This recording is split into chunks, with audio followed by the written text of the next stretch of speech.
Muy buenos días a toda mi gente de YouTube. Marino Navarro aquí para responder una vez más a mi hermano y amigo Samuel Peña. Mantendremos este debate hasta donde sea necesario, porque yo soy defensor de aquello en lo que creo y mantengo mi criterio con la mente de frente y enfrento lo que sea. No me importa la condición de conocedor de la otra persona.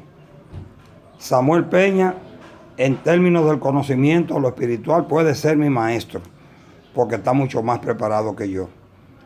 Pero eso no quita bajo ninguna circunstancia que tenga más razón que yo en las cosas que decimos.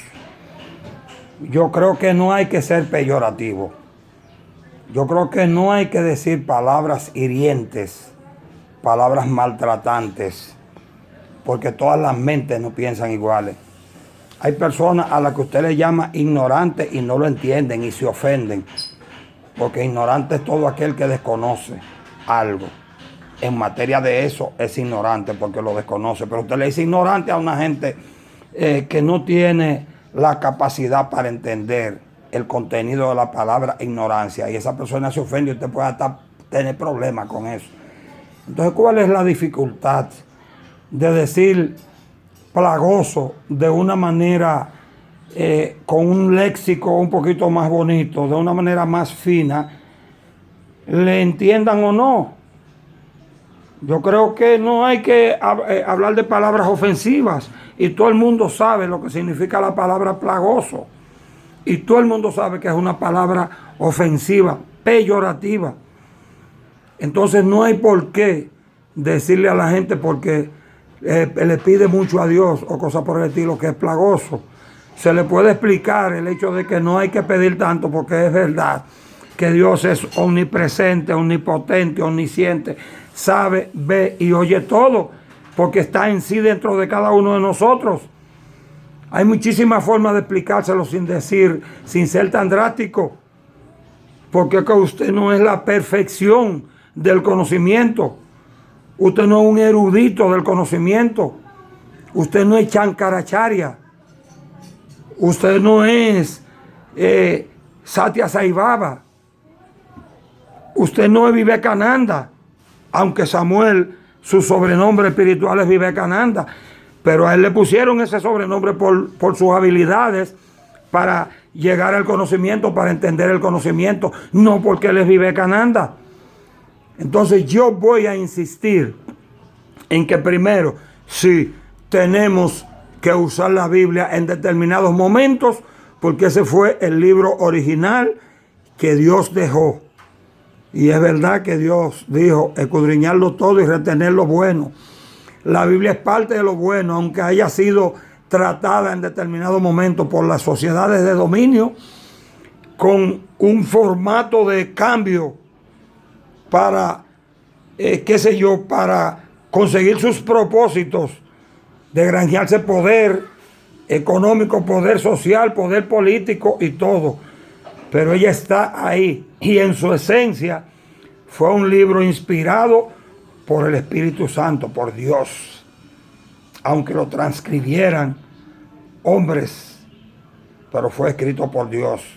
Y hay muchísimas cosas en que tenemos que llevarnos. Y cuando yo digo que la Biblia dice pide y se te dará, llama y se te abrirá, sencillamente estoy diciendo a la gente que no pierda la fe, que no pierda la fe, que mantenga su esperanza en que las cosas le van a llegar, porque Dios no está ahí para hundir a la humanidad, sino para protegerla, para amarla y para quererla. Entonces no podemos desconsolar al que busca. ¿Cuánta gente que se habrán cansado de pedirle a Dios y pedirle y no han conseguido nada? Podría estar descarriando Samuel cuando le dice plagoso. ¿Cuánta gente podrían frustrarse en términos de la búsqueda del conocimiento con esa palabra? Y podrían dejar su búsqueda pensando en sí, que un hombre inteligente y sapiente en términos de conocimiento le está llamando plagoso, porque de hecho ellos son plagosos. Entonces Samuel tiene que ser más cuidadoso, y te lo digo a ti, Samuel, categóricamente. El debate lo vamos a mantener hasta que tú quieras, en ese sentido. Olvida lo político, que tú no eres político, yo soy político, tú no. Pero el debate lo vamos a mantener hasta donde tú quieras. El que tú estés mejor preparado que yo no quiere decir que yo tenga que aceptar lo que tú dices como bueno y válido.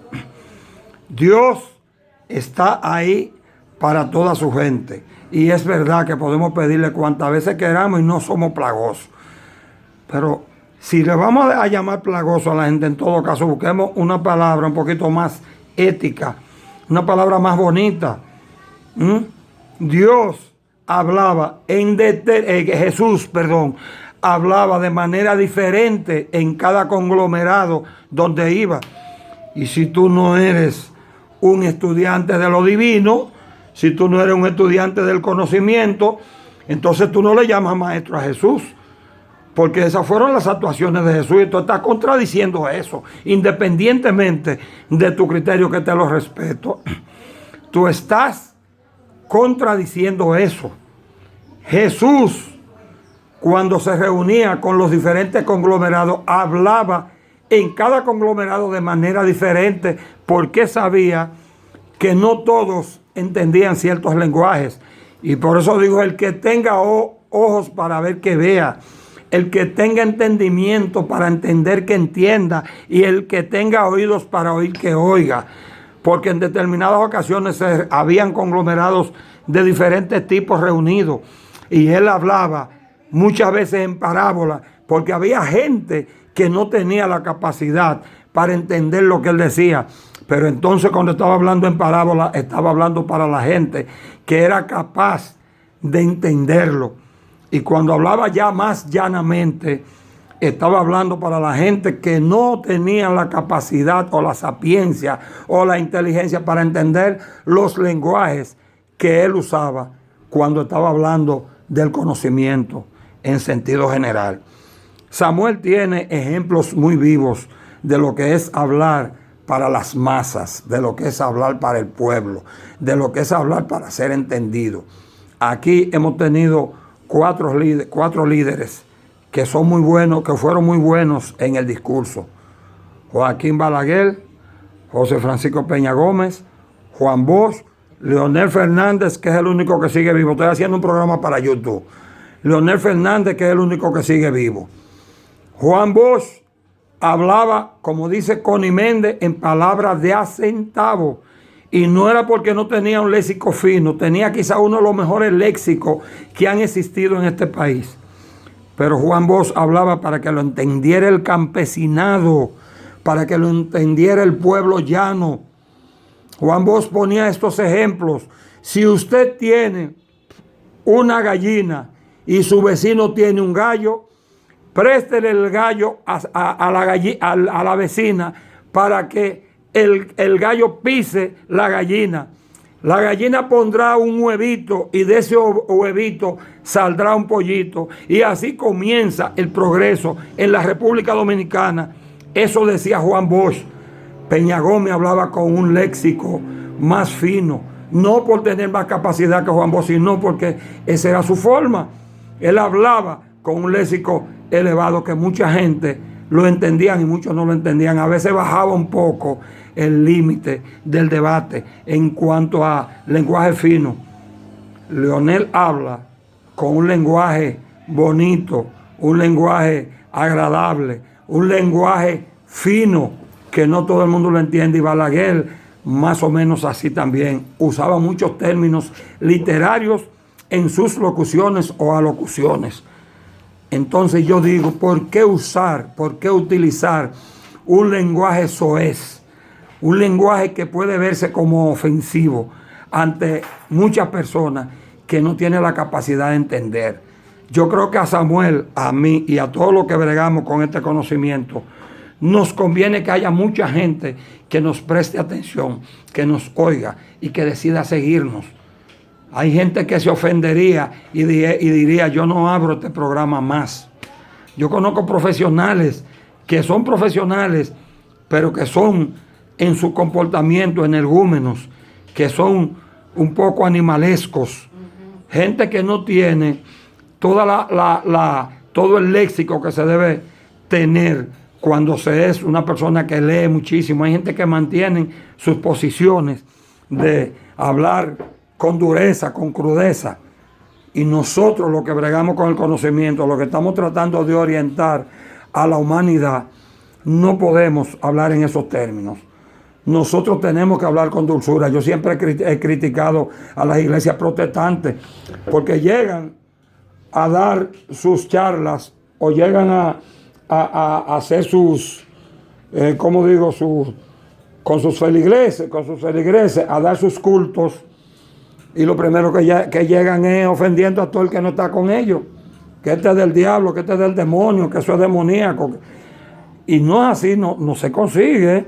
Es como nosotros los políticos. Si yo estoy en el partido equivocado, si yo estoy en el partido de los ladrones y usted está en el partido de los sanos, usted no puede irme diciendo que yo soy un ladrón y que tengo que cambiar mis actitudes de ladrón por una actitud de gente seria. No, usted tiene que buscar un lenguaje sencillo, un lenguaje agradable, un léxico bonito, un lenguaje, si fuera necesario, hasta sublime, para dejarme a mí satisfecho y que yo por lo menos le dé a usted la oportunidad de continuarme hablando. Y usted así podría tener la oportunidad de conseguirme. Dijo Jesús que no vino a buscar a los enfermos, a los sanos, sino a los enfermos. Los sanos están y hay que hablar con los enfermos. Él se estaba refiriendo a que él podía compartir con los borrachones, con los sinvergüenzas, con los ladrones, con todo tipo de gente que necesitare que se le dé la redención. A ese tipo de gente vino Jesús a buscar aquí, porque los que estaban en el camino correcto, simplemente había que seguirle hablando normal para que ellos siguieran su camino y prepararlo para ir también a hacer su tarea conjuntamente con Cristo de redimir al mundo. Samuel, soy tu amigo, soy tu hermano. Vamos a llevar el debate hasta donde tú quieras, porque yo no voy a permitirme quedarme callado cuando entiendo que tú estás haciendo algo que va contra tu propio conocimiento y que va contra tu deseo de orientar a la humanidad. Para orientar a la humanidad tenemos que saber llegar al corazón de la humanidad, y no llegamos al corazón de la humanidad haciéndolo sentirse mal. Cada vez que digas una palabra que yo entienda que no está bien expresada, o que yo entienda que ofende, o que yo entienda que dañe, me tendrás de frente. Te lo digo de manera privada, porque eso te lo dije de manera privada, pero tú lo sacaste al aire. De manera que, tranquilo, cuando tú vengas a Santo Domingo, o cuando yo vaya a Nueva York, alguna vez sueño ir, tú y yo nos vamos a reunir, vamos a debatir lo que tú quieras. Porque a mí no se me derrota de que porque se esté más preparado que yo. A mí se me derrota con la verdad. Es con la verdad que se me derrota. Aquí puede venir la persona más preparada del mundo a debatir conmigo. Y él quizá hable más bonito que yo. O quizá hable con un léxico más sublime que el mío. Pero no me va a convencer. Sencillamente porque él está mejor preparado que yo. Yo no soy de los que sigo a gente porque están preparados. Yo sigo a gente porque estén verdaderamente en el camino de la verdad. Porque estén aplicando la verdad conocida por ellos, bien aplicada. Porque aquí hay muchísima gente que han engañado. Existen los magos negros y los magos blancos. Los magos negros tienen tanto conocimiento como los magos blancos. Solo que los magos negros lo utilizan para el mal y los magos blancos lo utilizan para el bien. Es como se hagan las cosas, no es como se quiera que sean las cosas. Y no te creas tú que tú vas a decaer en términos del conocimiento por el hecho de que tú aceptes que una persona que no está más preparado que tú tenga una verdad que decirte a ti. Tenemos que ser humildes en el conocimiento. Tenemos que entender que nosotros aún los que tenemos un poquito más de visión que los otros, tenemos muchísimas cosas que aprender de los otros. Porque los profesores aprenden de los alumnos, cuando menos a capacitarse más y afianzar más su vocación de enseñar. Aprenden de los alumnos. Y nosotros, porque en el país de los ciegos el tuerto es rey, tenemos que aprender de los ciegos cuando lo estamos guiando en el camino. Así que tienes a tu hermano Marino de frente cada vez que entienda que debo rebatirte un criterio. Y estamos para eso. Yo defiendo a la humanidad de las personas maledicientes. Tú no eres un malediciente, pero a veces dices palabras que son muy drásticas y pareces entonces, quieres parecer entonces un maestro erudito del conocimiento, el que no tiene piedad. Pareces impiadoso cuando hablas en esos términos. Con amor se le puede decir ladrón a una persona. Con amor, con cariño, hasta con ternura se le puede decir, si se quiere convencer de que no robe. Y se le puede explicar lo malo que es robar. Se le puede explicar lo malo que es pedir y no trabajar. Se le puede explicar que debe de dar para pedir. Porque cuando da ni siquiera tiene que pedir. Porque por vía del karma le llega lo que él necesita. A todos los que estamos en el conocimiento, nosotros sabemos que vamos a tener muchísimos tropiezos y muchísimas cosas, porque el propio conocimiento nos va a poner obstáculos para nosotros seguir adelante. Pero nosotros tenemos que salvar esos obstáculos. Y entonces, si estamos en el camino y vamos a meter gente al camino, sabemos que tenemos que preparar a esa gente para que aprendan a caminar en el camino. Hasta aquí, Marino Navarro. Subo esto a mi programa de YouTube porque se trata del conocimiento y queremos que el conocimiento llegue a la mayor cantidad de gente posible. Recuerden, si me dan like, yo sigo en esta misión para ustedes, cocina y todo. Y si no me dan like, sigo como quiera. Ahora les ruego me compartan para que el conocimiento llegue al mundo. Y recuérdense que les prometí otro remedio fuerte, que a propósito fue Samuel quien me da los ingredientes, porque él me enseñó a prepararlo en aquella vez. Y ya tengo los ingredientes enviados por él mismo. Voy a subirle ese remedio en cualquier momento. Muchísimas gracias. Brahman Satian y hasta luego.